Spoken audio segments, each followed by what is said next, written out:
2, 3 colibris, c'est le nom de cette école alternative et écologique située à Apremont. Ici, c'est l'enfant lui-même qui doit s'éduquer avec le concours des adultes, un lieu où la nature est au cœur du projet pédagogique de l'école. Bonjour Julien. Bonjour Grégoire. Merci de nous recevoir ici à Apremont. Alors, en septembre 2020, avec Hélène, ton épouse, vous montez 1, 2, 3 colibris, cette école alternative, mais aussi écologique, une école finalement assez unique en Vendée, même dans les Pays de la Loire. Ouais. Ce projet, il est né comment ? Du croisement des deux branches en fait. Hélène était très au fait des pédagogies alternatives, de par son travail de psychomotricienne. Et moi, le côté écologique, on a déjà construit une maison en paille, en tant que couple, on est axé là-dessus. Et on voulait vraiment croiser les deux parce qu'on trouvait aberrant qu'il n'y ait pas une notion d'écologie et de nature au sein même de l'école. On est de la nature, donc on voulait que ça soit intégré dès le départ en fait. Alors les enfants, ici, dans cette école, ils sont à peu près une trentaine, hein, c'est ça ? Ouais, actuellement, ouais. Allant de la petite maternelle jusqu'au CM2, il me semble ? Ouais, petite section CM2, ouais. Eh bien, comment se passe leur journée à la différence des écoles qu'on connaît qui sont plutôt conventionnelles ? Autant sur une école tradie, on va faire les grandes lignes, hein, mais sur une école tradie, tu viendrais à t'asseoir et on te donne du savoir, voilà, tu fais ça, tu fais ça, tu fais ça. Autant là, ils arrivent, ils s'approprient leur savoir. C'est eux qui vont chercher leurs ateliers. Ils ont au moment où, à cet âge-là, je sais pas, à 6 ans, où ils sont, j'ai envie de faire des maths, je suis à fond dans les maths. Ils vont chercher un atelier de maths, ils commencent à faire les maths. Et là, l'institutrice est là pour aider l'enfant. Elle n'est pas en train de dire c'est ça, ça, ça. C'est vas-y, essaye, trompe-toi, réussis, et je suis là. Et ça, petit à petit, ils progressent comme ça, quoi. Ils n'attendent pas le savoir, ils vont le chercher. Alors Julien, l'école est ici, une école bioclimatique, qui est entourée de 3 hectares de nature. Cette nature, elle est importante pour l'éducation de ces enfants ici. Ouais, on veut qu'ils l'intègrent, qu'ils l'éprouvent d'entrée de jeu en fait. Le bâtiment, c'est un bâtiment passif, donc c'est vraiment un chauffage minimum, c'est que dalle. Et en fait, l'idée, c'est qu'ils rentrent dans l'école, ils ressentent, on est bien, c'est chauffé par le soleil directement. Ils ont les notions de respect de la nature, c'est intégré d'entrée de jeu. Ils l'éprouvent tout le temps, au jour le jour. Dans la cour, il n'y a pas de bitume, c'est de la nature. Ils ont leur petit potager, ils ont les fleurs qui poussent, ils les ont plantées. Ils vivent l'école concrètement, l'écologie concrètement. C'est pas un gros message, ils le vivent. C'est intégré en fait, naturellement.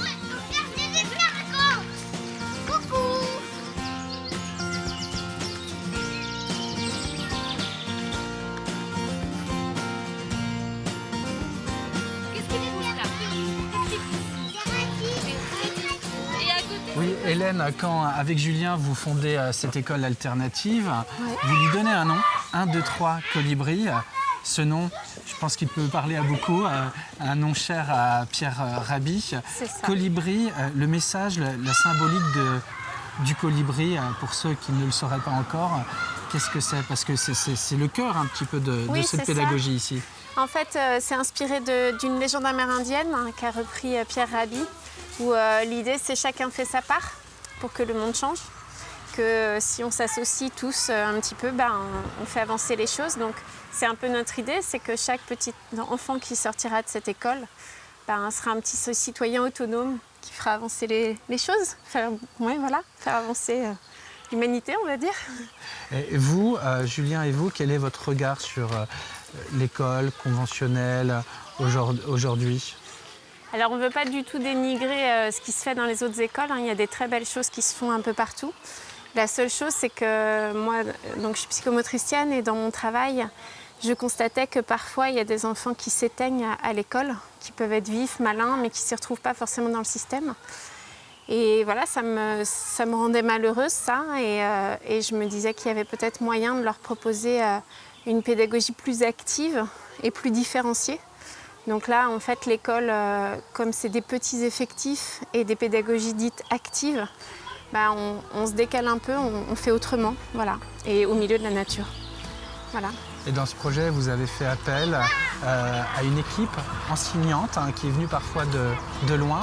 On va aller à la rencontre de la directrice. Merci beaucoup, Hélène.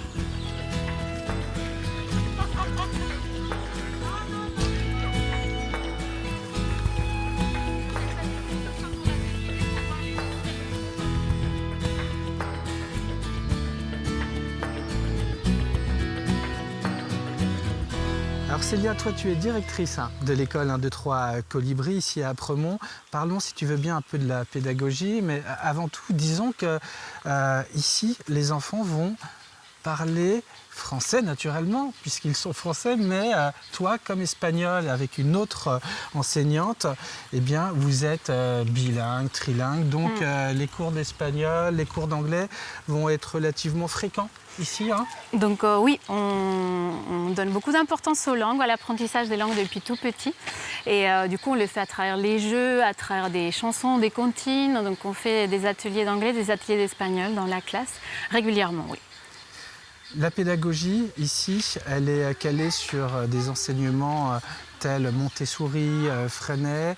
Est-ce que tu peux nous dire à quoi ça ressemble quand les enfants sont en cours?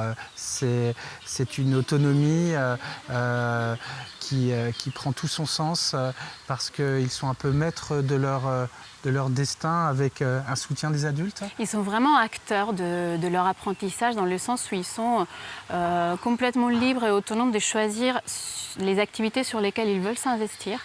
Donc la classe, c'est une classe très vivante. Donc les enfants se déplacent comme ils le souhaitent, ils peuvent parler entre eux. Il y a vraiment, on insiste beaucoup sur le respect du travail de l'autre, donc baisser le ton, marcher doucement. Donc il y a un cadre, mais l'enfant est libre de choisir l'activité qu'il souhaite faire. Et donc voilà, ça encourage vraiment l'autonomie, l'estime de soi. Et puis les enfants qui ont une passion, ils peuvent la développer parce qu'ils peuvent rester avec une activité aussi longtemps qu'ils le souhaitent. Donc c'est vraiment travailler l'autonomie de l'enfant et ses passions intérieures en fait. Avec beaucoup d'ateliers aussi. Hein. Il y a beaucoup de propositions. Donc, moi, je suis l'institutrice de la classe maternelle, donc des enfants de 3 à 6 ans.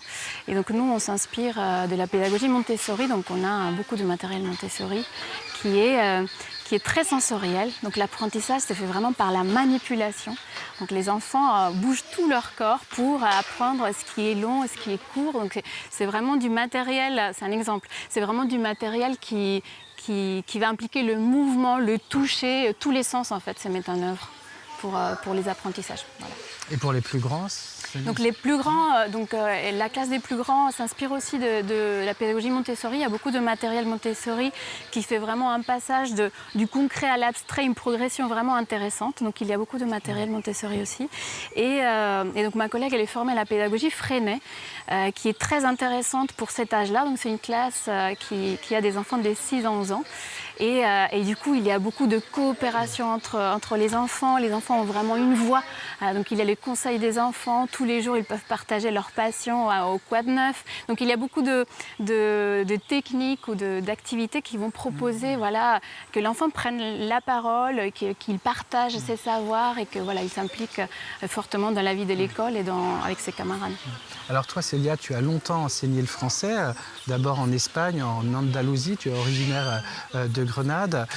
Tu as eu pas mal d'expériences différentes, tu as beaucoup voyagé. Et puis il y a eu cette formation Montessori à Paris il n'y a pas si longtemps. Et en septembre 2020, tu débarques ici, à Apremont, en Vendée, sur ce nouveau projet de vie. Avec du recul, toi, tu es heureuse de voir comment tout ça fonctionne, puisque tu coordonnes tout ce petit monde. Je suis très heureuse de participer à ce projet. C'était un grand challenge parce que c'est une ouverture d'école, ouverture de classe. Donc, beaucoup de défis, mais je considère que j'ai énormément de chance. On a un cadre qui est superbe, donc on a la chance de pouvoir faire cours dehors. On a une classe très agréable avec du parquet, des pierres au mur. Enfin, voilà, c'est une ambiance vraiment, c'est un petit cocon, c'est une petite maison qu'on essaye de créer pour les enfants. Et on a la chance d'avoir le contact avec l'extérieur, donc c'était vraiment ça qui m'a surtout attirée du projet, en fait, le côté nature aussi.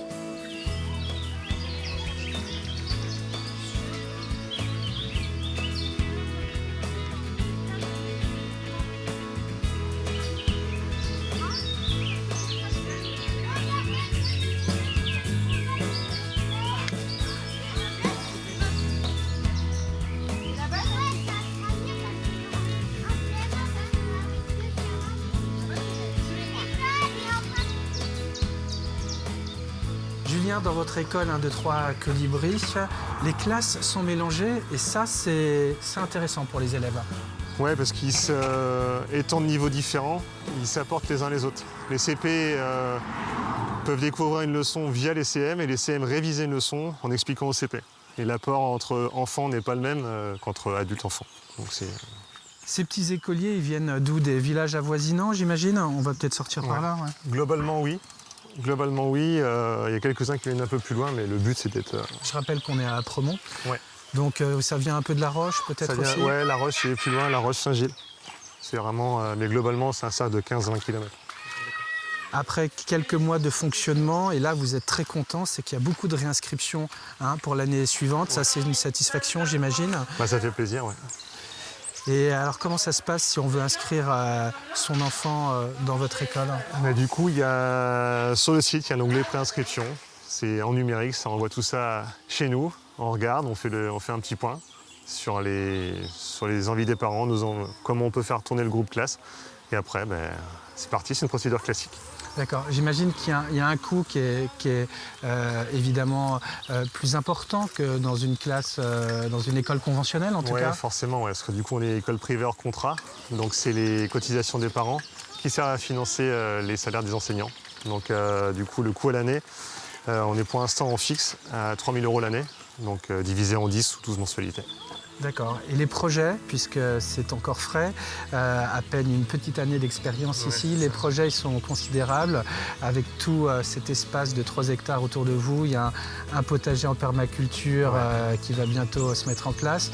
Et puis aussi les animaux qui vont arriver. Oui, l'arrivée des animaux, ça développe l'empathie, il faut s'occuper des animaux, ça développe des valeurs qu'on n'a pas forcément en tradi sur les écoles tradi. Donc là, c'est vraiment ça. Les enfants ont à charge des animaux et ça apporte vachement.